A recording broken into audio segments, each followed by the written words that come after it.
بہت کم لوگ جانتے ہیں کہ سر سید احمد خان نے برصغیر پاک و ہند کے مسلمانوں کو زندگی کی دوڑ میں آگے نکل کر ہندوؤں سے مقابلہ کرنے کے لیے نہ صرف جدید انگریزی علوم سکھانے کی تحریک چلائی بلکہ انہیں یہ کریڈٹ بھی جاتا ہے کہ انہوں نے مسلمانوں میں کرکٹ کے کھیل کو اپنانے کی تحریک بھی چلائی۔ سر سید احمد خان نے 19ویں صدی میں ہندوستان کے مسلمانوں کی سب سے زیادہ خدمات سر انجام دی۔ اس دور میں مسلمانوں کا کوئی پرسان حال نہ تھا۔ جنگ آزادی کی ناکامی کے بعد ساری ذمہ داری مسلمانوں پر ڈال دی گئی تھی۔ ہندو انگریزوں کے ساتھ مل گئے تھے۔ اس دور میں مسلمانوں کی ڈوبتی ناؤ کو سہارا دینے والے سر سید احمد خان ہی تھے۔ ان کی خدمات اور سرگرمیوں کا مرکز علی گڑھ تھا، اسی وجہ سے ان کی خدمات اور تحریک کو تحریک علی گڑھ کا نام دیا جاتا ہے۔ روایت ہے کہ جب علی گڑھ کالج کے لڑکے میچ کھیلتے تو سر سید میدان کے کنارے جا نماز بچھا کر بیٹھ جاتے، لڑکوں کا کھیل دیکھتے اور رو رو کر دعا مانگتے، الہی میرے بچوں کی لاج تیرے ہاتھ ہے۔ سن 1890 کی دہائی کے شروع میں علی گڑھ کی ٹیم نے پارسی کرکٹ ٹیم کو شکست دی۔ اسی سے حوصلہ بڑھا تو سینٹ اسٹیفن کالج دہلی سے میچ کھیلنے گئی۔ کمپنی باغ میں منعقدہ اس ٹاکرے میں علی گڑھ کی ٹیم ہار گئی۔ اتفاق سے ان دنوں سر سید احمد خان دلی میں تھے۔ ٹیم کی ہار سے وہ خاصے بد دل ہوئے، کھلاڑیوں کی سرزنش کی اور کہا کہ انہوں نے ہر کھلاڑی کے لیے نت بنانے کا آرڈر دیا ہے کیونکہ ان کی شکست سے ثابت ہوا کہ وہ بوائز نہیں گرلز ہیں۔ الطاف حسین نے سر سید کے سوانح عمری حیات جاوید میں بتایا ہے کہ بچپن میں وہ جو کھیل کھیلتے تھے ان میں گیند بلہ یعنی کرکٹ بھی شامل تھا۔ یہ تو سر سید کی کرکٹ سے دلچسپی کا ذکر ہے۔ مورخین کے مطابق علی گڑھ اسکول کے قائم ہونے کے کچھ ہی عرصے بعد یہاں کرکٹ کی سرگرمیاں شروع ہو گئی تھیں۔ سن 1878 میں سر سید کے ایما پر باقاعدہ کرکٹ کلب قائم ہو گیا جس کے نگران ریاضی کے استاد رام شنکر مشرا تھے۔ لیکن کرکٹ کے اس ادارے میں صحیح معنوں میں ترقی کا آغاز سن 1883 میں تھیوڈر بیک کے پرنسپل بننے سے ہوا۔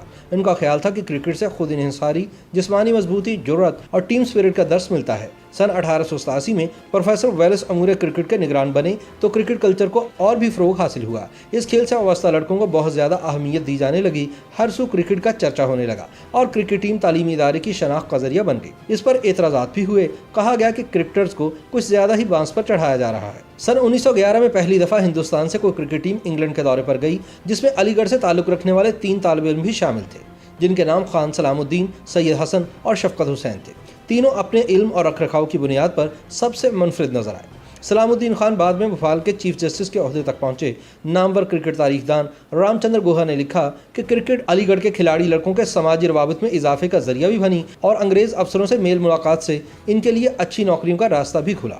علی گڑھ یونیورسٹی مسلمانان برصغیر کے لیے جدید تعلیم کی پہلی سیڑھی ہی نہیں بنی بلکہ مسلمانوں میں کرکٹ کو مقبول بنانے میں بھی اس کا بنیادی کردار ہے۔ علی گڑھ تحریک پاکستان کا بھی گڑھ رہی۔ یہاں کے طالب علم قائد اعظم محمد علی جناح سے بڑی محبت کرتے تھے۔ قیام پاکستان کے بعد ہمارے یہاں کرکٹ کو جو بہت زیادہ اہمیت ملی اس کے ڈانڈے بھی علی گڑھ سے جا ملتے ہیں۔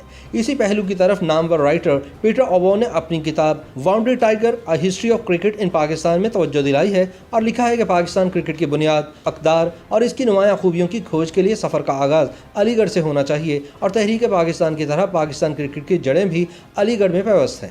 سر سید احمد خان اپنی تعلیمی تحریک کے سلسلے میں پنجاب کے دورے پر آتے رہے۔ یہاں کے باسیوں کی محبت سے نہال ہو کر انہیں زندہ دلانے پنجاب کہا۔ سر سید کی تحریک کی روشنی پنجاب میں بھی پھیلی۔ اس کے اثرات کے نتیجے میں اسلامیہ کالج لاہور کا قیام عمل میں آیا۔ اس نے آگے چل کر کرکٹ میں اس قدر اہمیت حاصل کر لی کہ جس پاکستانی ٹیم نے سن 1954 میں انگلینڈ کو اس کی سرزمین پر ٹیسٹ ہرایا اس میں کپتان عبدالحفیظ کاردار اور جیت میں مرکزی کردار ادا کرنے والے فضل محمود سمیت 6 کھلاڑی اسلامیہ کالج سے فارغ التحصیل تھے۔